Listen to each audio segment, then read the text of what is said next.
वह लोगों को ऐसे फंसाता कि वे खुद ही अपनी संपत्ति उसके हवाले कर देते। कोई जेब कतरा या नकली सामान बेचने वाला व्यापारी नहीं था। मंदिरों में बड़े बड़े दान देता और समाजसेवी होने का ढोंग करता। यानी सबसे बड़ा ठग। भारत के मध्य प्रदेश का एक समृद्ध नगर।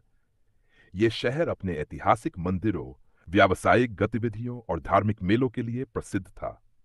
इसी शहर में एक व्यक्ति था जिसका नाम था रघु साहू। रघु साहू कोई आम इंसान नहीं था। वह अपने आप को धर्म और व्यापार का सेवक कहता था, लेकिन असलियत में वह शहर का सबसे बड़ा ठग था। वह लोगों को ऐसे फंसाता कि वे खुद ही अपनी संपत्ति उसके हवाले कर देते और फिर भी उसे दोष नहीं दे पाते। रघु की ठगी सीधी सादी नहीं थी।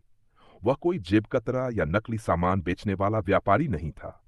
उसकी ठगी इतनी महीन थी कि लोग खुद अपनी दौलत उसके हवाले कर देते। वह गरीबों की मदद करने का दिखावा करता, मंदिरों में बड़े बड़े दान देता और समाजसेवी होने का ढोंग करता। इससे लोग उस पर आंख मूंद कर विश्वास करते और उसके व्यापार में निवेश करने लगते। वह गांव वालों को सस्ते दाम में जमीन दिलाने का लालच देता, लेकिन अंत में वे या तो जमीन खो बैठते या उनके नाम पर ही कर्ज निकाल लिया जाता ना। गरीब किसानों को आसान कर्ज दिलाने के नाम पर वह उनसे मोटा कमीशन लेता, लेकिन बाद में ब्याज दरें इतनी बढ़ा देता कि वे पूरी जिंदगी कर्ज उतारने में लगा देते। वह कानूनी दांव पेंच में इतना माहिर था कि अगर कोई उससे अपना हक मांगता तो उसे सालों तक मुकदमों में फंसा देता। लोग उसे आदर्श समझते थे, लेकिन सच में वह एक खतरनाक ठग था। एक दिन शिवपुर में एक अजनबी आया। वह सफेद कुर्ता पायजामा पहने हुए, कंधे पर झोला टांगे सीधा रघु के दफ्तर पहुंचा। आप ही रघु साहू हैं? उस आदमी ने पूछा। रघु ने उसे ऊपर से नीचे तक देखा। हाँ, मैं ही हूं। आप कौन? मेरा नाम धर्मदास है। मैंने सुना है कि आप इस शहर के सबसे बड़े व्यापारी हैं। क्या मैं आपसे कुछ सीख सकता हूं? रघु हंस पड़ा। सीखना चाहते हो क्या? ठगी! धर्मदास ने सीधे कहा। रघु का चेहरा सख्त हो गया। क्या बकवास कर रहे हो? मैं सच कह रहा हूं। मैं सबसे बड़ा ठग बनना चाहता हूं और इसके लिए मुझे गुरु चाहिए। रघु को पहली बार किसी ने सीधी चुनौती दी थी, सबसे बड़े ठग की चुनौती। रघु ने सोचा कि यह आदमी या तो पागल है या फिर वाकई बहुत चतुर।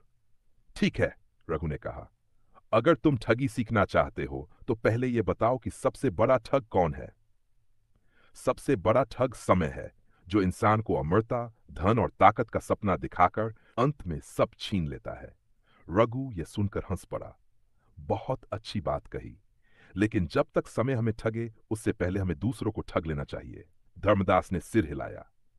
क्या मैं आपसे एक सौदा कर सकता हूं? किस चीज का? अगर मैं तुमसे बड़ा ठग बन जाऊं तो तुम्हें मेरी शरण में आना होगा, और अगर मैं हार गया तो मैं तुम्हारा चेला बन जाऊंगा।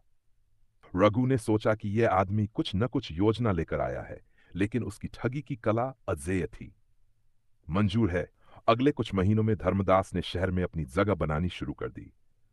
गरीबों के लिए काम। वह सच्चे मन से गरीबों की मदद करने लगा। लोग उसकी ईमानदारी को पसंद करने लगे। उसने समाज को यह दिखाना शुरू किया कि असली व्यापार वही है जिसमें विश्वास और नीयत साफ हो। रघु का पतन। धीरे धीरे लोग रघु की असलियत समझने लगे। उसके खिलाफ शिकायतें बढ़ने लगीं। एक दिन धर्मदास ने रघु को फिर से बुलाया। अब बताओ, सबसे बड़ा ठग कौन है? रघु का चेहरा मुरझा गया था। उसने देखा कि जिन लोगों को वह मूर्ख बनाता था वे अब धर्मदास के साथ थे। तुमने मुझे ठग लिया? नहीं, मैंने बस तुम्हारी ठगी को बेनकाब कर दिया और तुम्हें समय के हवाले कर दिया। सबसे बड़ा ठग कौन? कुछ वर्षों बाद रघु साहू को अदालत ने ठगी के कई मामलों में दोषी ठहराया और उसकी सारी संपत्ति जब्त कर ली गई। वह जेल में बैठा सोच रहा था, मैंने दूसरों को ठगा, लेकिन असल में सबसे बड़ा ठग तो खुद समय निकला। जो दूसरों को ठगता है वह खुद एक दिन समय के हाथों ठगा जाता है।